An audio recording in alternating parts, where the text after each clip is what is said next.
अस्सलाम वालेकुम dear student. जो स्टूडेंट्स भी सेकंड ई कैट की, नस्ट NET 4 की, NTS नेट की, फास्ट यूनिवर्सिटी की या प्यास यूनिवर्सिटी की एंट्री टेस्ट की एक ही बैच में प्रिपरेशन करना चाहते हैं तो आप हमारे बैच को ज्वाइन कर सकते हैं। इस दिए गए कॉन्टैक्ट नंबर पर व्हाट्सएप करके आप हमारे बैच की तमाम डिटेल्स ले सकते हैं। जैसे कि हमने सीरीज स्टार्ट की हुई है, फर्स्ट ई कैट 2024 के पेपर में जो क्वेश्चन आए थे वो विद एक्सप्लेनेशन आप लोगों के साथ शेयर करते हैं। हमारे व्हाट्सएप चैनल को जरूर फॉलो कर लें। इसी वीडियो के डिस्क्रिप्शन में आपको इसका लिंक मिल जाएगा। इसके थ्रू आप लोगों को डिफरेंट यूनिवर्सिटीज़ की टेस्टों की डेट्स, एजुकेशनल अपडेट्स और मोस्ट इंपॉर्टेंट टॉप यूनिवर्सिटीज़ में स्कॉलरशिप के साथ कैसे एडमिशन लेना है, इस तरह की अपडेट्स मिलती रहेंगी। इसी वीडियो के डिस्क्रिप्शन में इसका लिंक मौजूद है।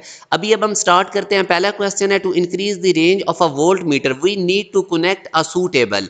तो याद रखें, पहली बात तो ये कि वोल्ट मीटर कैसे बनता है। गैल्वानोमीटर के साथ हम एक हाई रेजिस्टेंस सीरीज में लगाते हैं तो वोल्ट मीटर बनता है।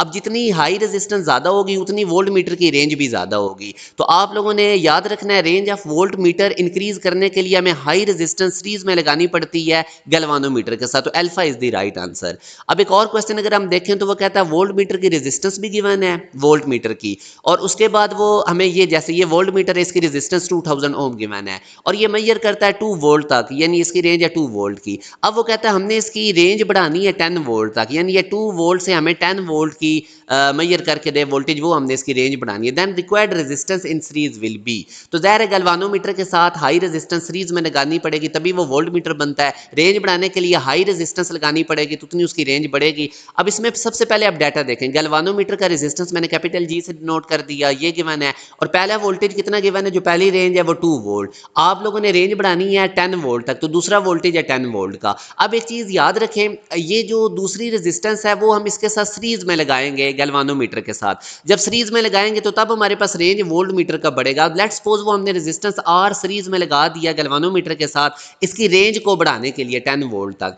अब करंट दोनों केसेस में सेम गुजरेगा। सीरीज रेजिस्टेंस लगाने के बाद जो करंट गुजरा पहले भी उतना ही होगा, पाथ सेम होगा, तो करंट कांस्टेंट रहेगा। अब ये जो स्टार्ट वाला वोल्टेज है और जो गैल्वानोमीटर की इनिशियल रेजिस्टेंस है, इन दोनों को मैं यूज करते हुए करंट निकालता हूं। करंट का फार्मूला होता है वोल्टेज अपॉन रेजिस्टेंस। तो इनिशियल वोल्टेज था 2 वोल्ट और गैल्वानोमीटर की रेजिस्टेंस थी 2000।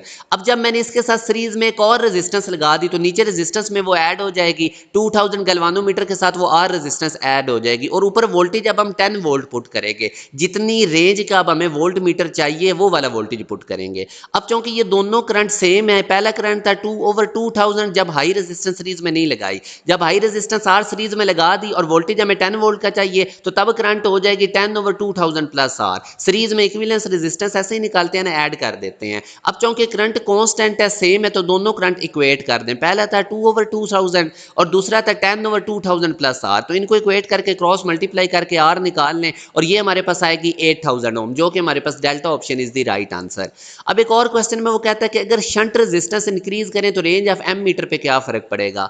अब अगर आप लोगों को पता है ना कि शंट रेजिस्टेंस बेसिकली हम गैल्वानोमीटर के साथ पैरेलल में एक शंट रेजिस्टेंस लगाते थे ताकि वो गैल्वानोमीटर एम मीटर में कन्वर्ट हो जाए। तो अगर हम शंट रेजिस्टेंस, अब मैं आपको एक रिलेशन दिखाता हूँ। शंट रेजिस्टेंस का ये फार्मूला हमने पढ़ा था, ये basically range of ammeter जो आई है उसके साथ इसका इनवर्स रिलेशन है। अगर हम शंट रेजिस्टेंस को इंक्रीज करेंगे जैसे वो क्वेश्चन में भी कह रहा है, तो हमारे पास जो रेंज ऑफ एम मीटर है वो डिक्रीज हो जाएगा। तो पहले तो बात है कि डिक्रीज आएगा, वो अल्फा ऑप्शन में भी है और वो बीटा में भी है, इन्हीं में से ये एक होगा। फिर वो कहता है अगर सीरीज रेजिस्टेंस को इंक्रीज किया जाए तो रेंज ऑफ वोल्ट मीटर कितनी होगी। अब गैल्वानोमीटर को वोल्ट मीटर में कन्वर्ट करने के लिए हम सीरीज में लगाते थे हाई रेजिस्टेंस। अगर वो सीरीज वाली हाई रेजिस्टेंस इंक्रीज करेंगे तो उसका रिलेशन अगर आप देखें हाई रेजिस्टेंस का वोल्ट मीटर की रेंज के साथ डायरेक्ट है अकॉर्डिंग टू द रिलेशन। तो अगर आप हाई रेजिस्टेंस इंक्रीज करेंगे तो range of volt meter increase हो जाएगी, क्योंकि इसका रेंज ऑफ वोल्ट मीटर के साथ डायरेक्ट रिलेशन है हाई रेजिस्टेंस का। और अगर आप शंट रेजिस्टेंस इंक्रीज करेंगे तो range of ammeter decrease हो जाएगी। तो यूं हमारे पास alpha is the right answer.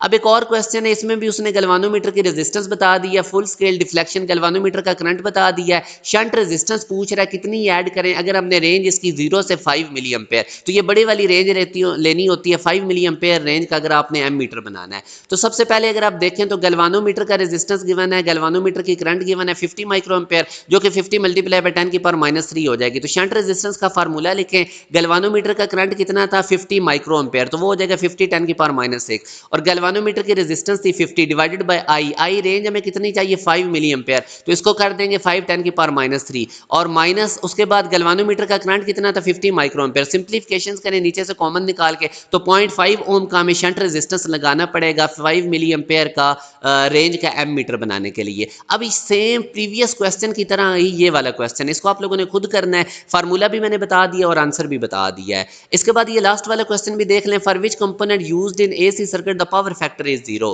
तो याद रखें कैपेसिटर और इंडक्टर में जो apply alternating current apply alternating source of voltage होता है उसका और बेसिकली करंट के दरमियान का जो रिलेशन है उनके दरमियान जो फेज एंगल है वो 90 डिग्री होता है। कैपेसिटर के अंदर करंट लीड करता है वोल्टेज को बाय 90 डिग्री, इंडक्टर में वोल्टेज लीड करता है करंट को बाय 90 डिग्री। अब पावर फैक्टर होता है cos थीटा, थीटा दोनों केसेस में जब कैपेसिटर और इंडक्टर के साथ एसी सोर्स लगा होगा 90 डिग्री है, तो इसलिए इनका पावर फैक्टर दोनों का 0 होगा। तो बोथ कैपेसिटर एंड इंडक्टर का जो पावर फैक्टर है एसी सर्किट में वो 0 होता है। जो स्टूडेंट्स भी एक प्रॉपर वे से तमाम सब्जेक्ट्स की तैयारी करना चाहते हैं तो आप हमारे कंप्रीहेंसिव बैच को ज्वाइन कर सकते हैं। इस दिए गए कॉन्टैक्ट नंबर पर व्हाट्सएप करके हम हमारे बैच की तमाम डिटेल्स ले सकते हैं। अपना ख्याल रखिएगा। अल्लाह हाफिज़।